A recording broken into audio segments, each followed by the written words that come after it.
Let me put my glasses on because I need to... Do you have a face tattoo? Mm-hmm. It's like Post Malone over there. I have one on my shoulder, too. Oh, my God. Were you in Tijuana? I mean, did you get some... I can't get it off. I've showered 3 times. I don't know what to do. Just add some more. No, it's at a bachelorette party, obviously. What? Do you want one? No. Oh, okay. What's your arm tattoo? Is it It's a maybe moon and little... stars. Oh. Moon and stars. How many times have you scrubbed? 3 times. Scrub is a loose term, but I have been in the water. Every day. Here we go. Let's make it a good day. Every day. We do it our own way. Sing it out every day. Yeah, let's make it a good day. Every day. Oh, no matter what they say. Oh, yeah. Now, here's Jason.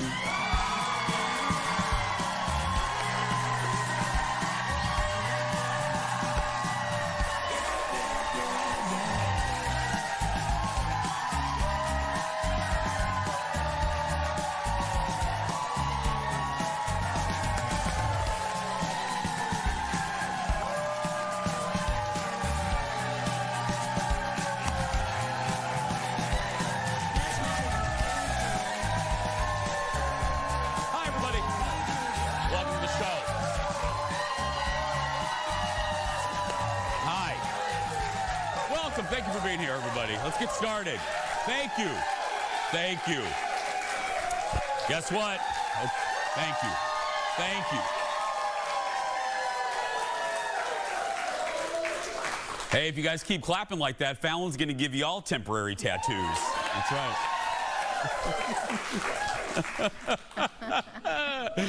First up this morning, critter stowaway. You gotta see this video out of California. Come back to the TV. A woman on the interstate spotted a raccoon in the back. Look at that. In the back. Oh, God. Help me! Yeah. The raccoon was in the back of a pickup outside San Mateo and she said the furry guy was swaying in the wind. Yeah. Look at him.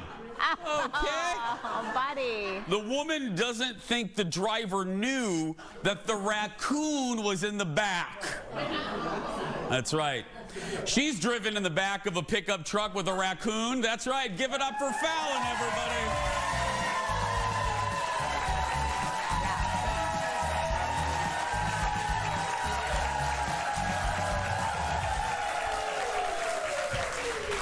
What's up, lady? I didn't ride in the back with a raccoon, but I grew up in southern Indiana on a farm. We were in the back of a pickup all the time. No safety was taken. Very narrow, windy, crazy roads. I was in the back all the time. Me and the kids always were, like friends, siblings, yeah. Were your family like my family? Because we grew up in Indiana too, in the country, and my family used to put me and my cousins in the back of the pickup truck, go through a drive-through, and then the adults would get the food, and then they would drive up a little bit, and then us kids in the back would grab our food from the woman in the window. No. Oh yeah. No. They didn't care about safety back then. No, they did not. Temporary tattoo. So you were at a bachelorette weekend. Yeah, I'm still recovering.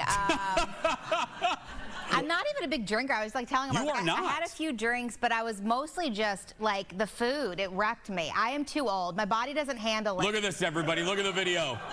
Yeah. Oh, look at you, princess. Oh, look at you. Tina is the bride there in the middle, and Jenny is the good time. as you Shy can girls, tell. everyone. Yeah. Very shy girls. Yeah. We went to a bar in Wisconsin where every animal is a taxidermy animal. And it's like squirrels playing pool. And I posted it on Instagram, and every person ever DM'd me. They're like, is that moccasins? I was like, what? Why does everyone know this bar? Yeah. It was so random. Wisconsin. It was Hayward, Wisconsin. It was a good time. It was a camp theme, like Parent Trap, Lindsay Lohan version. So it was a good time, you know? Yeah. And there was jumping in the lake after the day of, we rode a school bus around town. Shout out to Leanne. Shout out to Leanne, our bus driver. Yeah. Leo, take camera 5 real quick. Hi, Hayward, Wisconsin. on behalf of all of us, we apologize.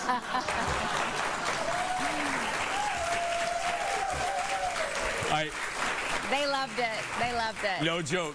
I'll tell you why. I went to Vegas, impromptu trip to Vegas over the weekend. They saw your hand. Leo took the close-up. Jeff was handing me a little clicker. That was nice, Jeff. Anyway, I went to Vegas over the weekend. I'll tell you more why a little bit later. But on Friday night, guess who I get a drunken FaceTime from? Who? Right there, yeah. And guess who was next to the Louis Vuitton store when I FaceTimed him? She goes, of course your bougie blank is in front of Louis Vuitton. I go, when in Vegas? Yeah, anyway. Let's get started, everybody. It's time for the hot dish. Roll it, Leo. Here we go. Woo. Okay. First up, cracking the Easter eggs. Taylor Swift. Her fans love a mystery, I guess. It's so hard to be her fan. And the latest is flying around TikTok and Instagram. So if you're like me, let me help you out. Is that T Swift? Here's the rumor. T Swift may finally be performing at the Super Bowl. Fans say Taylor herself dropped the clues in her much talked about podcast interview last week when talking about her love of making sourdough. The sourdough's taken over my life in a huge way. I'm really talking about bread 60% of the time now. It's become a huge factor. I mean, and she's getting good with making all these different versions of it. Oh yeah. Everyone's confused. Okay. We're looking at the studio audience, and they look very confused. So they're my people. Let me try to explain. Here's the theory, y'all. She said she talks about sourdough 60% of the time. It's Super Bowl 60. And it's happening at the home of the 49ers, whose mascot, Sourdough Sam.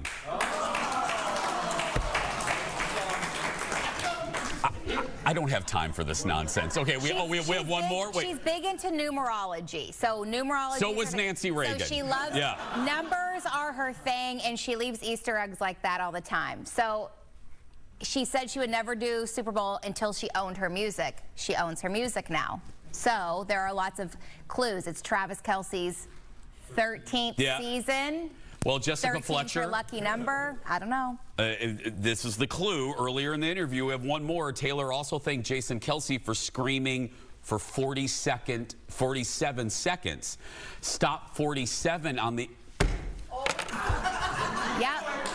Yep. Jeff, I refuse to read this. No, okay. Yeah. No. This is too much. No, you got it. You got it. I got to read this? Yes. Okay. Early in the interview, Taylor also thanked Jason Kelce for screaming for 47 seconds. Stop 47 on her tour was Levi's Stadium, home of the Super Bowl.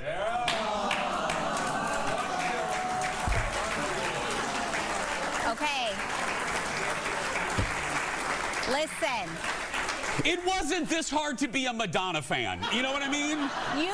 She brought out her cone boobies. I laughed. I loved her. It adds an element. You can be a regular fan and sit back and not look into any of that and just take it as it comes. But you can also, it adds an element of excitement for people to like try to piece together. So it just adds an extra little thing. And it's smart, and we talk about it. Also, Bjorn said her website has a new countdown for today at 1 o'clock Central. So there's a press conference. BB, they're counting down to something today? Well, we got to break into programming or something, It could just be like new merch dropping. It doesn't we don't know what that is. Yeah, and you know, the Jason Show airs at different times across the country. If you're watching us at 1, call us. Let us know what are we missing. Yeah. Anyway, next up, let's move on. Odds are many of you watched the horrible, horrible final episode of And Just Like That over the weekend. Now, you heard our thoughts on Friday. I thought it was a giant turd. Many people admitted to hate watching the show, and now Sarah Jessica Parker is responding to all of us that are hating on it. In an interview with the New York Times, SJP says she doesn't really care about the hate the show gets. She says the decades-long story of Carrie has been so successful, she'd rather remember the meaningful connections made with the audience. Absolutely. I love SJP. I forgot to say this on Friday. When I was thinking about this, the one part of my commentary I didn't say, I don't get any joy from hating on this show. Throughout the 3-season run, I've been pretty tepid. I defended it the week before. Yeah. I get no joy, and I like SJP, and she's right. If I'm her, I wouldn't dwell on people like me hating on it. Does the show deserve it? Yes. Should the creator, Michael Patrick King, be in some sort of prison? Yes.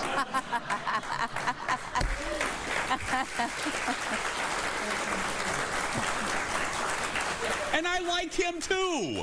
Maybe a little creative prison. You know what I mean? All right, he can't make a show for like 2 years. Aww, you know? Yeah. I mean, I agree with her. Like, she could sit there and dwell Yes. on the negative and be sad about it, but I feel like her bank account shows that it was very successful for her for many years, so it's fine. Yeah, I'm not going to belabor it. Watch the clip. It's on YouTube. It's just disappointing. It still angers me. I thought about it a couple times over the weekend. So what did I do? I watched Sex and the City, the movie. And I'm like, I remember simpler times. Yeah. Yeah. We'll be right back. Back in a moment. More Dish after this. People hated the movies, too. Well, people hated the second. Well, they hated the first. I like the first movie. Me too. Welcome back to the show, everybody. Hope you had a good weekend. Hope you got a temporary tattoo of your own.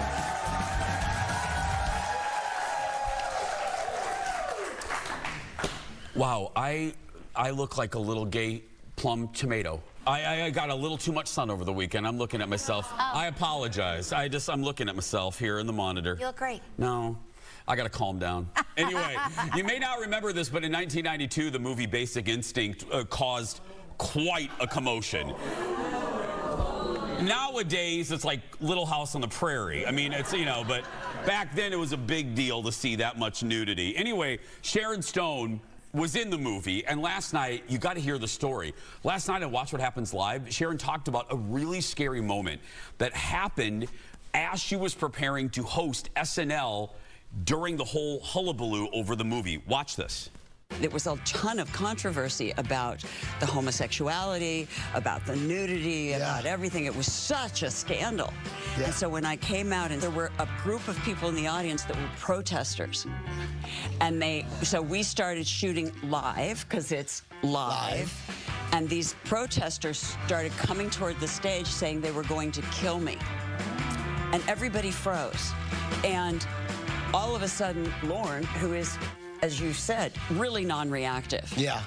I hear him screaming to the cops, "What are you doing, watching the show?" Wow. And the guy right behind the camera looks at me and he goes, "Sharon." And I went, "Yes." And he goes, "Hold for 5." And I thought, like 5 minutes, right? And so I go, "Oh, okay." And I'm watching them handcuff the guys, and he goes, 5-4. And I went, "What?" And he goes, "We're live, honey." Yeah. So if you've never seen that episode, we have the clip. So this is the moment. She is walking out knowing that protesters have just been arrested for wanting to rush the stage and threatening to kill her.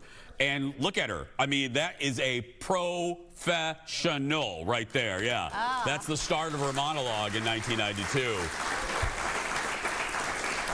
It is unbelievable to think about what an unbelievable, I forgot about it. That was my senior year of high school. It was a big deal for all the reasons that she mentioned. There were protests. There was one woman holding one sign at the Dunes Plaza Cinema in Michigan City, Indiana, where I grew up. Yeah. I'm like, okay, go home, Helen. We're good. Yeah. It's one little protester. I know of the movie. I know like what the shocking scene is in the movie, but I haven't actually ever watched the movie. I I wonder if it holds up. I don't know if it would hold up. I think it's aged pretty poorly. Probably. But I'm going to go back and watch it and see. More Dish now. We're remembering a really famous face and in a favorite of mine, British actor Terence Stamp passed away this weekend. He was 87. He famously played the villain General Zod in the first Superman movie with Christopher Reeve in 1978. Terence earned an Oscar nomination for his film debut in the 60s. Now, his career took a little bit of a pause in the 70s. He had a really rough patch. But then in the 90s, he earned rave reviews. He was way ahead of his time for playing a trans woman in the cult classic and one of my favorite movies, The Adventures of Priscilla, Queen of the Desert. Right there. Oh, Felicia. Well, co-star Guy Pearce, who was also, everyone in that movie was great, called Stamp an inspiration in and out of heels. Yeah. And think about it again, going back, it's funny, two stories in the 90s. In 93, 94, when that movie came out, it was very controversial, and it was very controversial for an actor, a straight actor, to even be in a movie that even touched on any gay themes. I remember then, I think it was the next year or so, Patrick Swayze and John Leguizamo and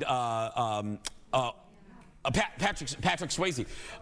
Yeah, did Tu Wong Fu. I've seen that, yes. And it was, I mean, for a straight actor to step in those roles was a big deal. That movie, though, oh, it's so funny and one of the best soundtracks ever. And he also was in Star Wars Episode 1.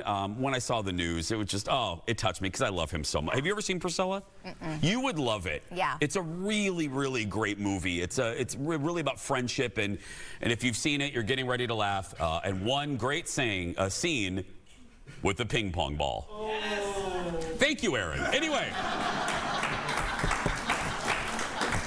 And if I say any more, we'll lose our liquor license. Okay, so we're going to move on. Next on the dish, ignoring the haters. Sarah Jessica Parker isn't the only one. Denzel Washington is sharing his take on the topic of cancel culture. Check out what he told Complex News. Do you guys consider being quote-unquote canceled? What does that mean, being canceled? It means you lose public support. Who cares? What made public support so important to begin with? I guess because followers now are currency. I don't care who's following. Okay? You can't lead and follow at the same time, and you can't follow and lead at the same time. I don't follow anybody. Forget being followed. You can't be canceled if you haven't signed up. Don't sign up.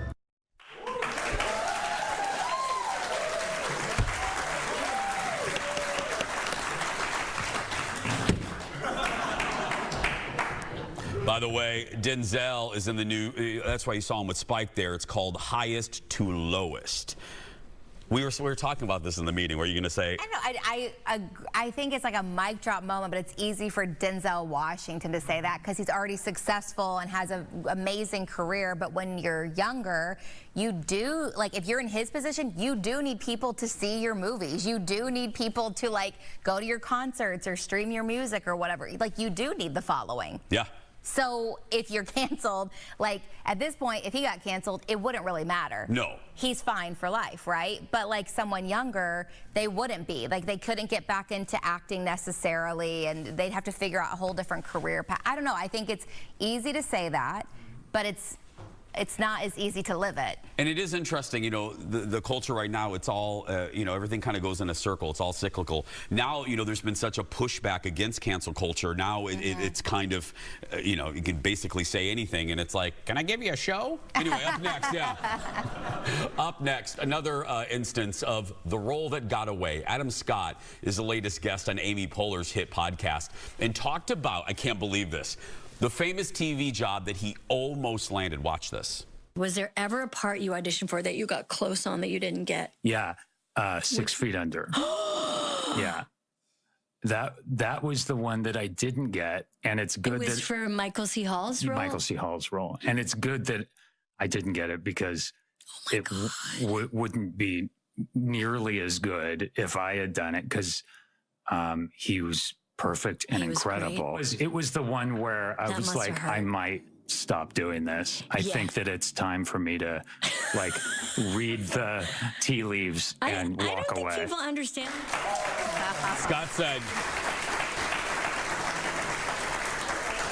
Adam said it was hard to see how big of a hit 6 Feet Under became after he lost the role. Sure. Now, yeah, right? And now he can't imagine anyone but the great Michael C. Hall in the role of David Fisher right there in the hit show. Scott ended up playing one of Fisher's boyfriends in this is a great scene, by the way, in season 2 of the show. And I've said it many times over the 10 years of the show. If you're looking for a binge, you missed out on it. You have HBO Max or whatever the hell they're calling it these days. Go watch 6 Feet Under. It is in my top 10 shows of this millennium. It's one of the best shows ever put on television, period. Yeah, it is. And the finale is, I think, number 3 for me in the greatest TV finales of all time. I think I ranked it number 2. What's number 1? The Mary Tyler Moore show is one of the best finale. I think the way they ended Mary Tyler Moore, then 6 Feet Under, and then Newhart, I think had a great finale. Yeah, Newhart, oh yeah. Had a great finale. We did that as a segment, didn't we, Jeff? Didn't I rank them? We've done everything. I don't know. I don't remember. Why am I asking you? We don't remember what was on the show Friday. That's true. Yeah, I mean, it was our anniversary show. That's right. Yeah, yeah. Happy anniversary. Happy anniversary. Yeah, that's I don't know. People were, oh, by the way, y'all were very nice. Now that we brought that up, and I know Fallon agrees, everyone was very nice on socials over the weekend because Sunday was our official 10th anniversary, and you guys were very sweet on Facebook and Instagram, our personal accounts. Thank you very much. We're just glad that you like the show. You tolerate us. Thank you. We love you. Next, stars. They're just like us, except no, they're not. Catherine Zeta-Jones is out promoting season 2 of the Netflix show Wednesday. She plays, if you don't know, there she is, Morticia Adams. Well, in an interview with the Sunday Times in Great Britain, she talked about owning 4 homes with husband Michael Douglas. Yeah. And she said, quote, "I know it sounds very jet set, but 4 homes is not excessive. It's very comfortable." It probably is comfortable. You know, it probably is. You know what wasn't comfortable? My studio apartment in Loring Park. Yeah. The couple has 2 homes in New York, 1 in Canada, and 1 in Spain. What? Yeah. Why do they have 2 in New York? Oh my God, how do they do it? Yeah. Oh, okay. Yeah. What? See, I want 4 homes. I know it. That's when you really need your publicist to step in. I hate publicists, but that's when you need the publicist to step in and go, no, don't say that. No, don't say that. Not in this economy, honey, okay? No. Not with these mortgage rates, all right, interest rates. Yeah. Come on. Mortgage rates, Folgers at Costco's $47. Yeah. And Catherine Zeta-Jones, like, my 4 homes are very comfortable. That's right. That's the dish. But stay right there. We have more coming up next. Stay with us, everybody. Coming up in just a little bit, she's one of the hottest comedians right now. I flew to Vegas to see the one and only Leanne Morgan. Plus, a little story about my trip took an unexpected turn. Then we're opening up the Jason Show mailbag to see what you have to say. And we're joined by contestants from this season of Lego Masters. That and more when we come back.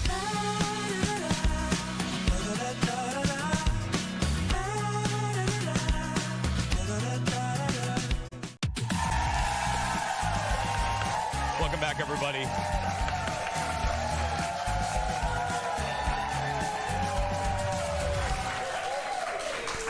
Well, I'm back today after a really quick weekend to Vegas to see my new favorite comedian, Leanne Morgan. I love Leanne. This is how much I love Leanne. I love the way she says butthole. So I had my audio guy turn it into my ringtone whenever Jeff calls me. Yeah, so here we go. Butthole. There we go. So, yeah. Anyway, so I love her. And last week, we didn't really do anything for my birthday just because we had just gotten back from a summer break. Anyway, Colin looked at me and he goes, "Leanne is in Vegas next weekend. And this was like Friday.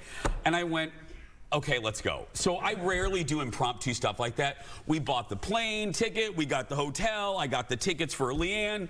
Okay.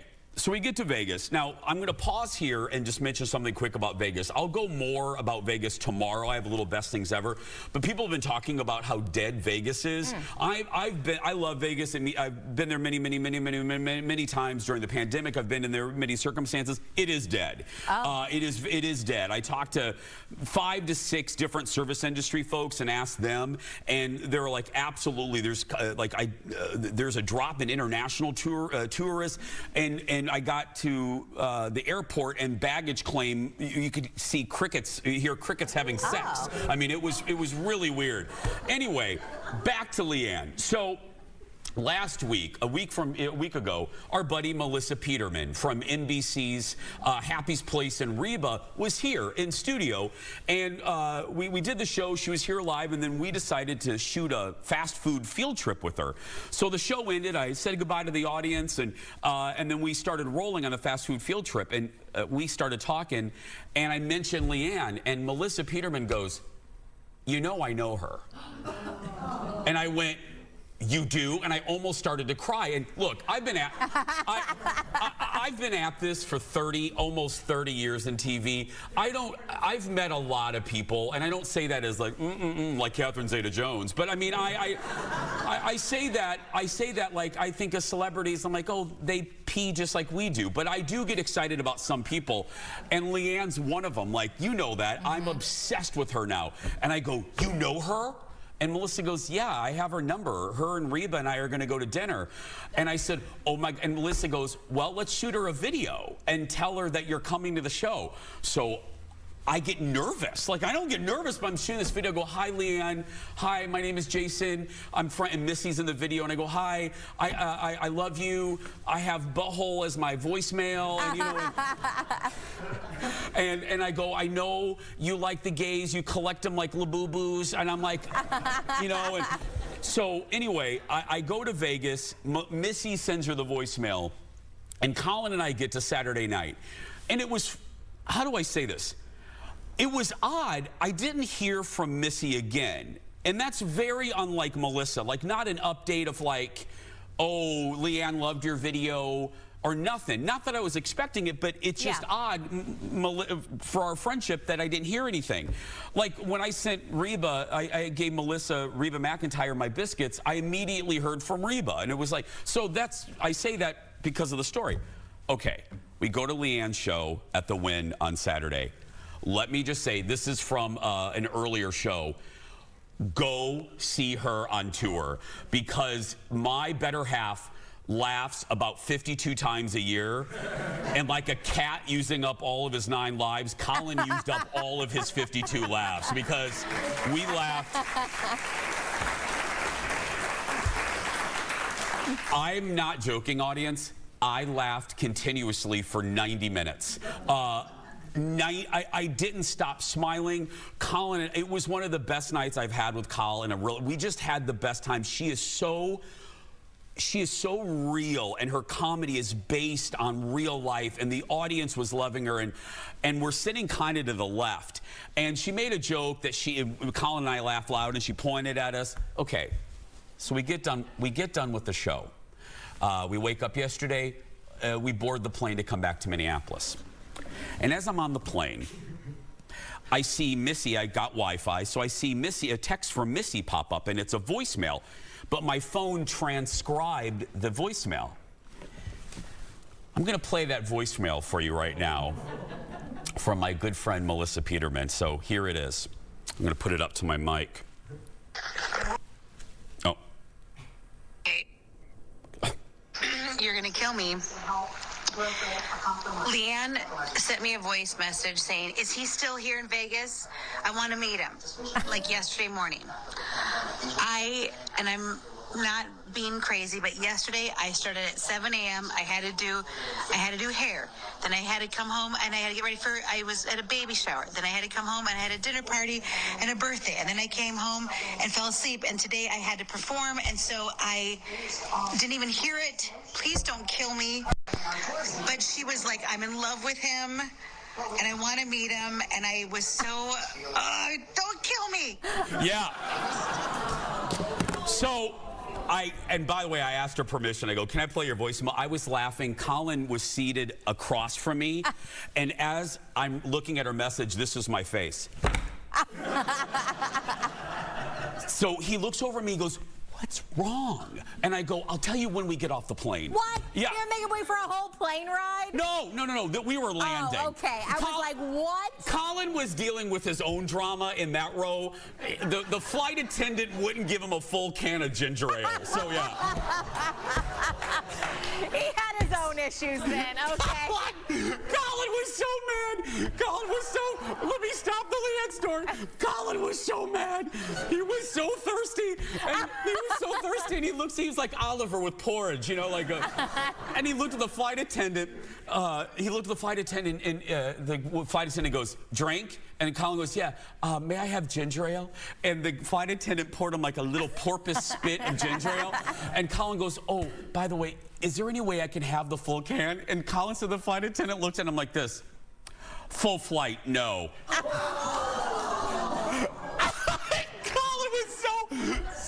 Colin got off the plane. He was so worked up. So I had to take him to a convenience store to get him some water. Anyway, so then I told him about this, and I go, Leanne wanted to meet us. And Missy was so busy. She's shooting the show with Reba.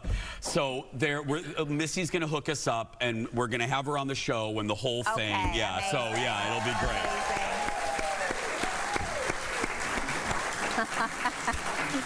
And to the flight attendant on that plane, it's just easier just to give Colin the ginger ale. I mean, we'll be right back. Back in a moment, everybody.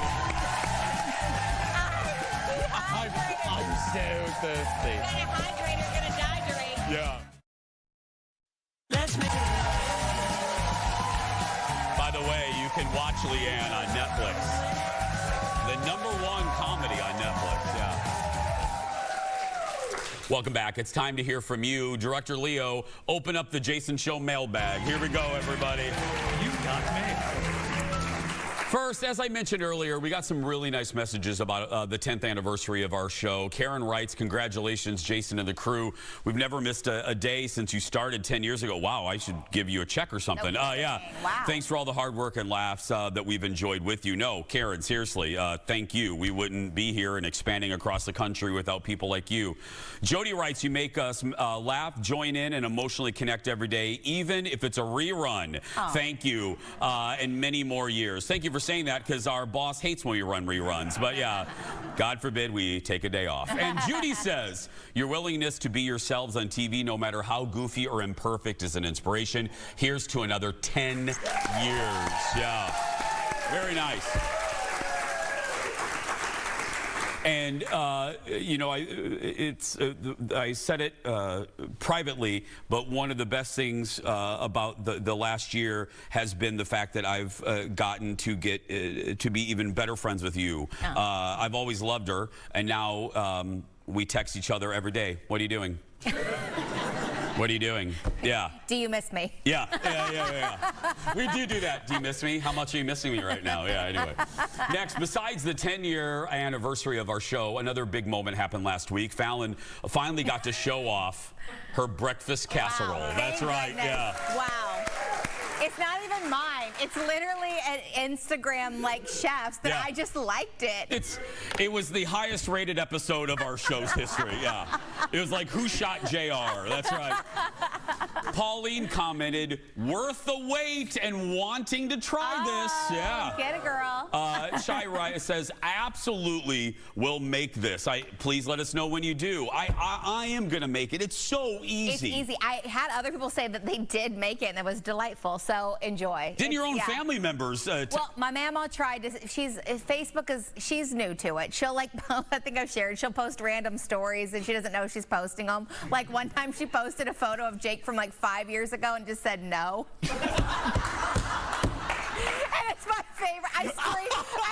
screenshot it as like my grandma just accidentally posted an old photo of you with the word no.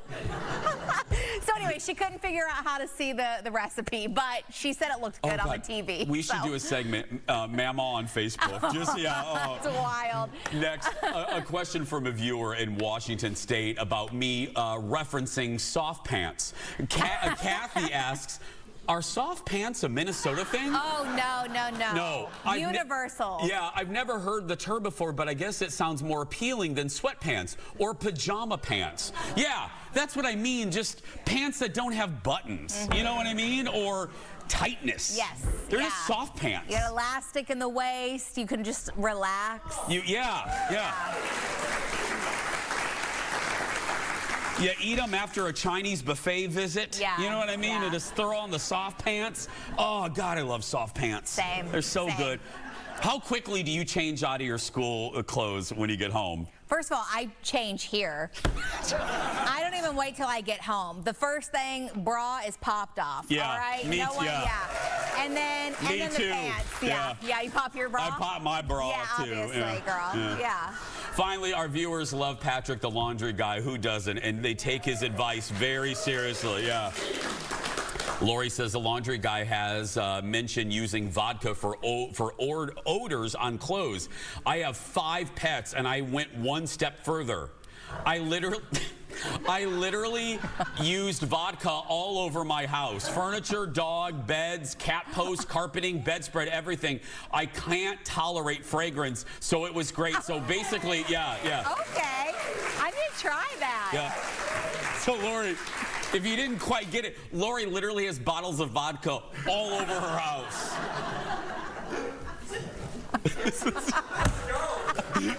A little vodka soda, a little lime. There we go.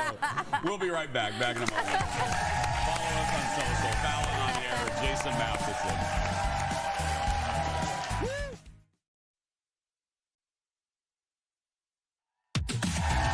Welcome back, everybody.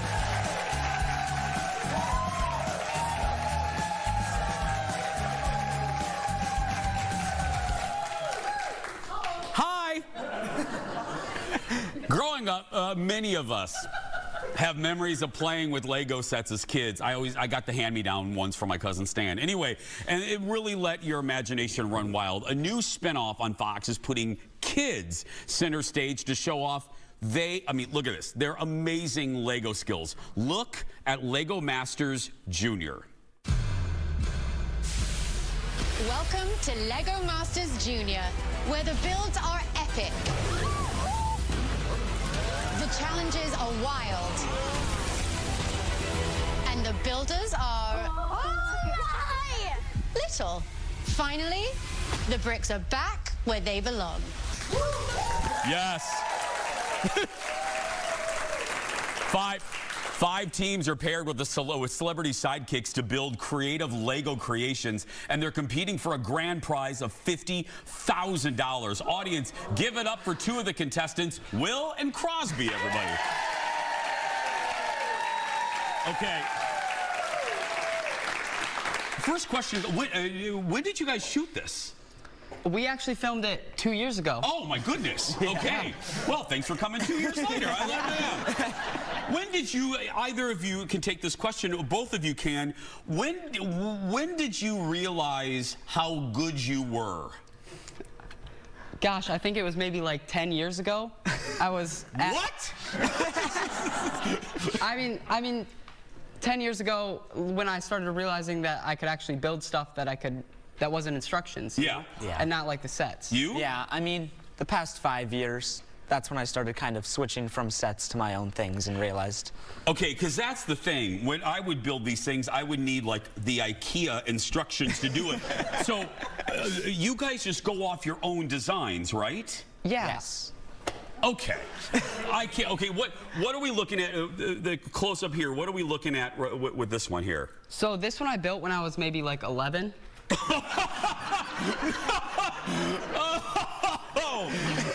I would build like a fake McDonald's when I was 11 with mine, but go ahead. Okay, you built this when you were 11? Yeah.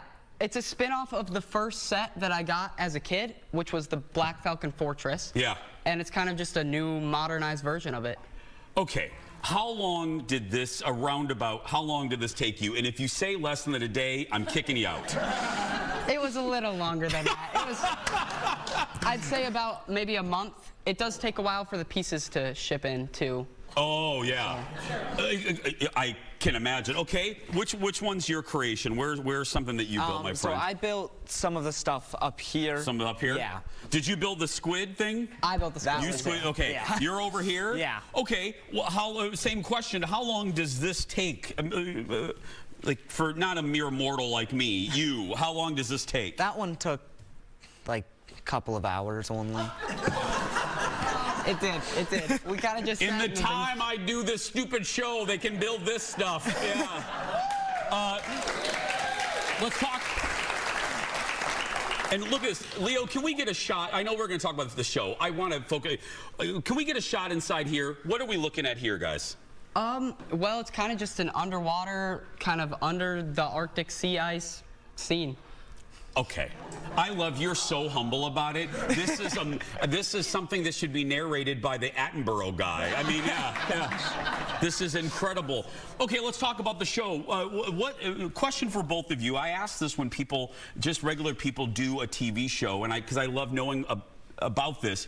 What surprised you the most? Like, what was way different, or what shocked you about doing a show like Lego Masters? I think definitely working with the time limit was a lot.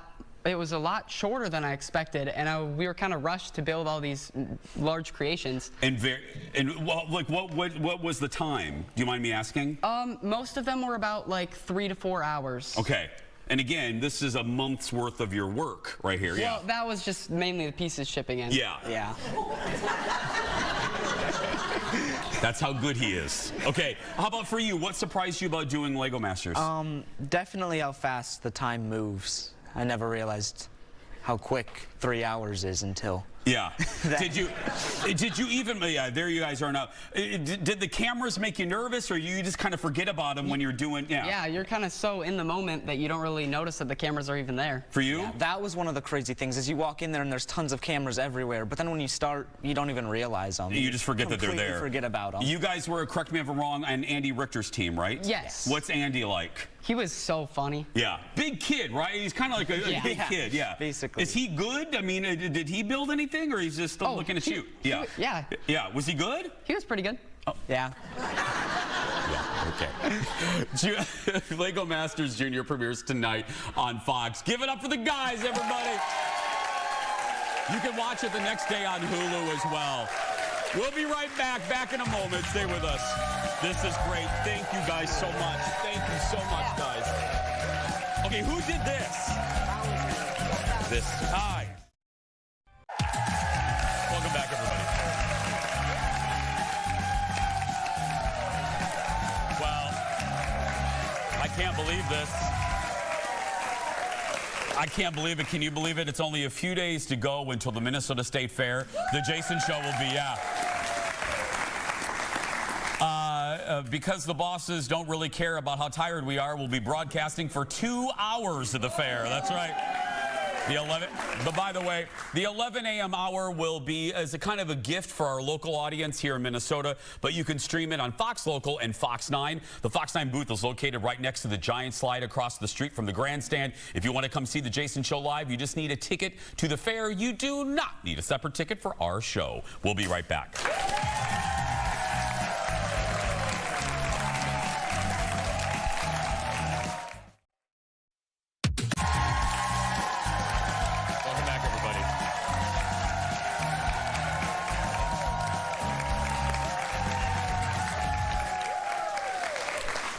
Are you mentally prepared for the State Fair?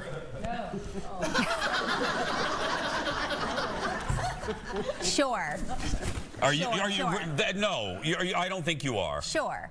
I do, like, it's a love-hate relationship with the fair. I love it and I hate it.